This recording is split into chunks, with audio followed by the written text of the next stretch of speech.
Gallagher. Paul, how's Luke Garbutt? He went off last week. No, he's struggling. It's not as bad as we first thought, so that's the plus side of it. But he's out for this one. Oh, that's a real blow, isn't it? He's been exceptional this season, very consistent. He's been great. I think his games get better and better. His assists, his goals, his delivery.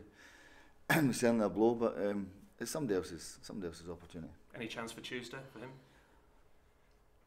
Nah, I think I'll be out that one as well. How much are you going to miss Gwion Edwards? He's kind of grown into that role, hasn't he? He misses the next 2 games. No, he does, but again, it's somebody else's opportunity. That's football. I don't get caught up in any disappointment of it.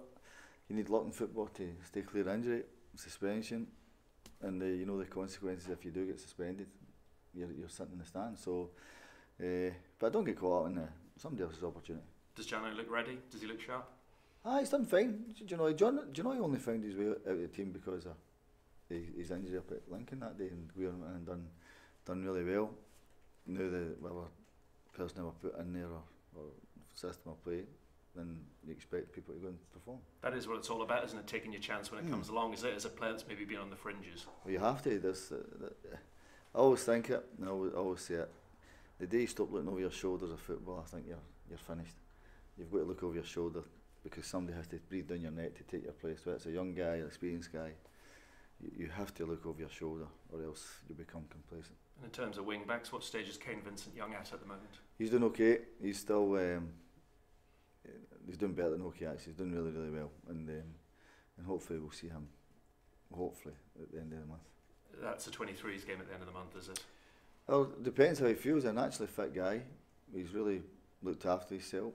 He's no problem with weight, anything like that at all. So hopefully he'll be okay. That has been a sizable spanner in the works this season, hasn't it? If you'd had him and Luke in tandem, flying up and down the wide positions. He was excellent before he got injured. That it was a blow because of the way he was performing and the way he settled in really well. So, but he'll be back. Hopefully, as I said, at the end of the month. What about Emir and Teddy as well? They weren't available last week. Emir's available for it. Bish is not. John Nolan's wife's just had a baby the other day, so we'll see how he feels. He's been in, seen her. Congratulations to them. So I think that's really good. So we'll see how everybody is. How bad is Teddy in terms of Tuesday? I don't know. He's hopefully he'll train Monday. Hopefully he will, and then we'll see how he is. But with Bish again, it's the same thing. He has to stay fit. Your squad's been stretched a bit at the moment, isn't it? Yeah, but that's football. That's somebody else's opportunity. I don't care how young you are, how old you are. If you're a footballer, you'll be ready when you're picked. And clearly Armando back in the reckoning. Can he play a part over the course of the next few months? He needs games, Dobbs. He needs games. There's other guys ahead of him as well. He knows that himself. So he's only a young kid who I think has got really good potential. Decided on your goalkeeper for this one? Yeah, no, I know who'll play, and I know the team will play. So we'll see how everybody is this morning, and then I'll tell them this morning. So who is it? Who's in goal? You. Things haven't got that bad. No. Listen, the lads will know tomorrow who's going to start. Does Thomas feel he deserves a chance? I don't know. He found himself at the team, and while we came in, done really well for us. There was never a problem. He might think now there might be a chance for him to play. So. 2 good goalkeepers. And in terms of Will and him playing recently, there's been no pressure on you to play him, so you pay less to Wolves, that kind of thing. Has there been no penalties? No, Will's been really good. As I say, I know them up there, so they've been really good, and there's nothing like that in place. And at the other end of the field, do you feel you could start with all 3 strikers, as you did at the start of the second half last week, with Will just in behind? No, I don't. As I said before, I know the system will play, or the team that will play. And I'll see how everybody is really. I guess it's just kind of trying to find that cutting edge, that creativity, that goal threat again that you had earlier on in the season. Yeah, but we need to be more solid as well. We certainly have to be more solid than what we have been. We've played really well up until the last 2 games, and we have to rectify last Saturday. And Terry Butcher on board by the sound of things. Brilliant. I think it's great for the club. I think Terry and other guys, as I said before, Walkie, Mick George, Russell, all the guys, that's Matty Holland, people like that, who I think, as I said before, were disengaged from it, never felt welcomed, and I think it's important for the football club. As I said, I'd always say that about a club that's got a history. I had it. Every big club been it. It's always been the same, and I think it's important that you have that iconic people running about the club, because if you lose that, you're losing virtually everything. Obviously an Ipswich Town legend, a phenomenal player, but what does he offer in 2020, Terry Butcher? He brings in great chocolate biscuits. I know that. He is known for that. He's very good, isn't he? No, listen, I think even if Terry walked about the place, kids should know what's in front of them. That's for sure. Even experienced guys should know what's in front of them and what he's done for the club and what he was, being England captain, all these sort of things, and playing up at my old rivals up the road, you know. So he's a good guy. We have a bit of banter with the Celtic Rangers thing. So I think him walking about, as I said, that any of the legends coming here or the iconic figures that walk about the club should be welcomed, and people should know what the guys have done. I think that's so important. So will he work for the first team? I think it's quite an open-ended role, isn't it? It is. Even Terry being about the place, the guys can come up and talk to him, maybe sit down with a cup of tea with him, ask experiences of what happened. Even I do that to him. I sit and talk and have a cup of tea and ask about the 1990 World Cup and things like that. You know, when we, England unluckily got knocked out. Sitting there in your Germany kit at the time. I had my Scottish shot on.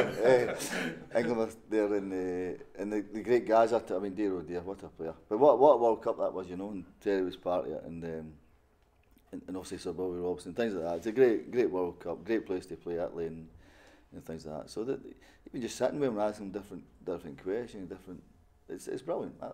I love it. And I'm 50 years old, so if I was a younger guy here, I would certainly give him a tug and speak to him about football. What do you made of Sunderland season? The huge club, as I said before, the huge club, been in the league for a couple of years. Great place to play, dear oh dear. It's a brilliant stadium, and they've had a wee bit playoff thing last year, and then losing a manager, then not Phil coming in, and a bit topsy-turvy sort of thing of it. But they've done well in recent times. It'll be a hard game. Looked like a really sensible appointment when Phil got the job. He knows the division inside out, a kind of steady pair of hands.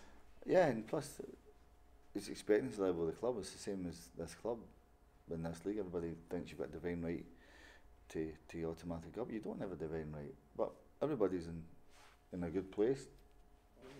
In the league, there's nothing, nobody really running away with it. There's only a few points between first and sixth, seventh place. It's a long way to go. And did you kind of learn from their experience last season when the expectancy level was there? They played a lot of games and ran out of steam when you were kind of formulating your approach to this season. You know, you've got to play a lot of games, as I said before, the cup games as well.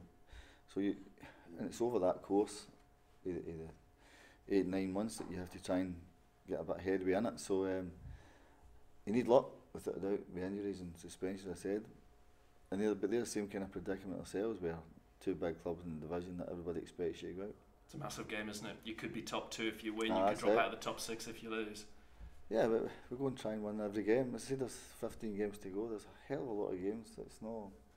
You still can't see the finishing line. That's for sure. There's a hell of a lot of games to go. If we win, it'll be great, and we're going to try our best to win. Thanks, Paul. All right. People always use Sunderland as a bit of an example of how tough this division is.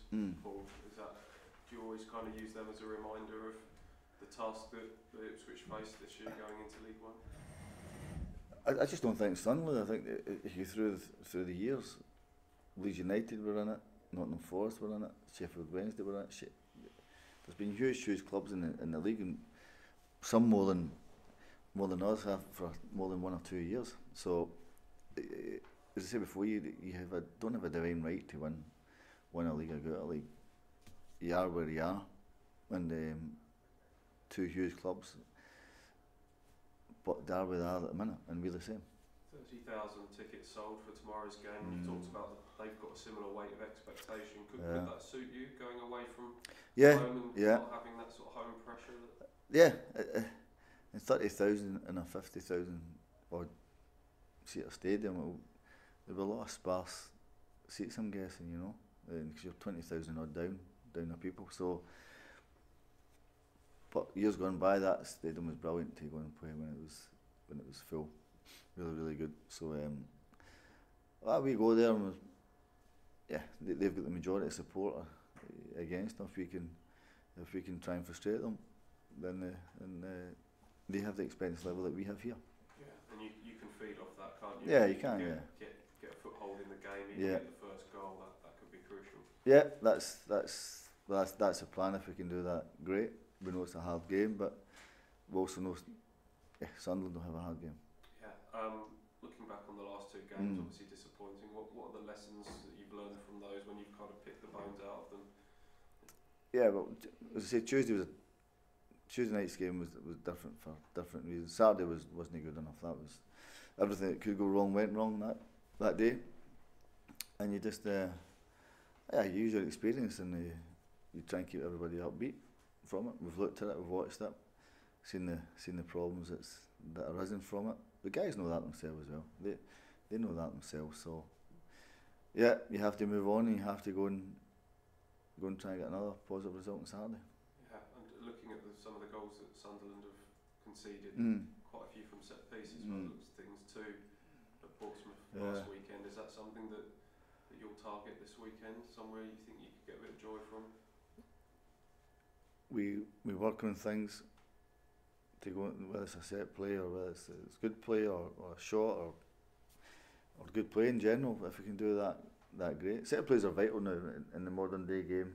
That's apparent. Everybody knows that. If you get the delivery right, you're hoping that you can capitalise on something. So no, but we know it's a hard game. It's a tough game for the both teams.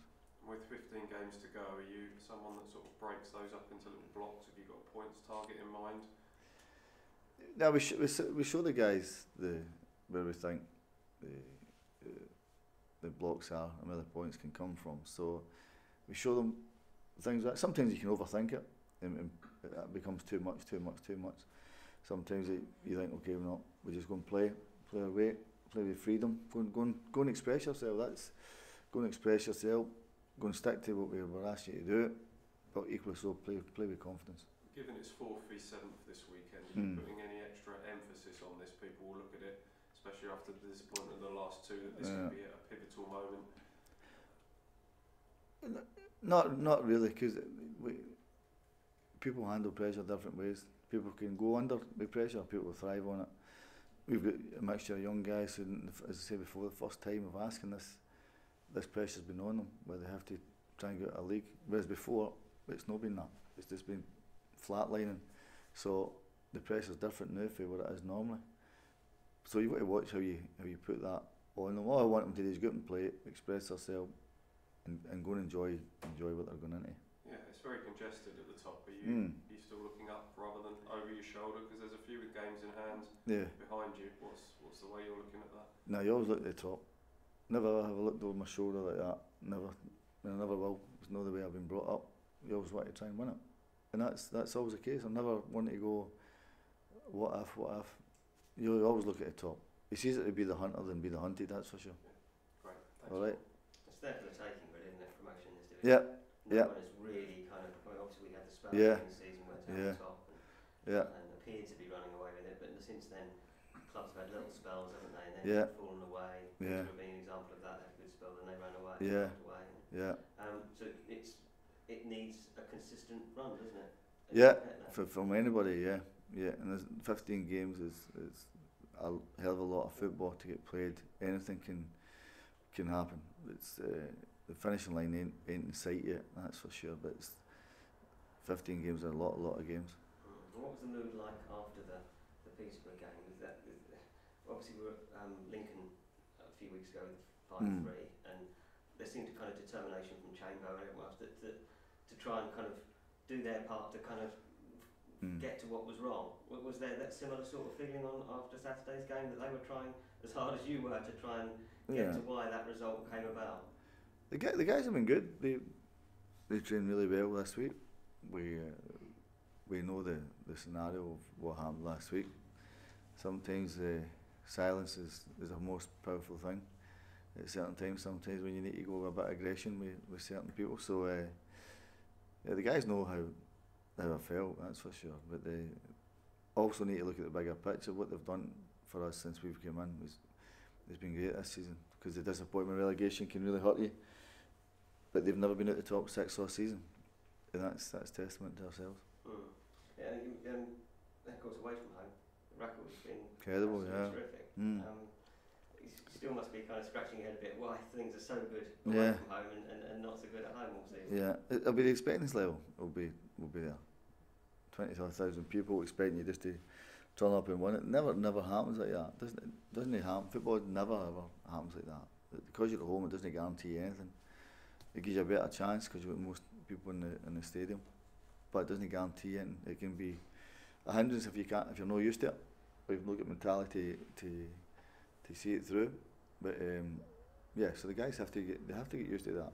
So there's two ways I look at it. What do you want to do? Play in front of 10,000, 11,000 people, or do you want to play in front of 20,000 people, 22,000 people? That's the making a footballer.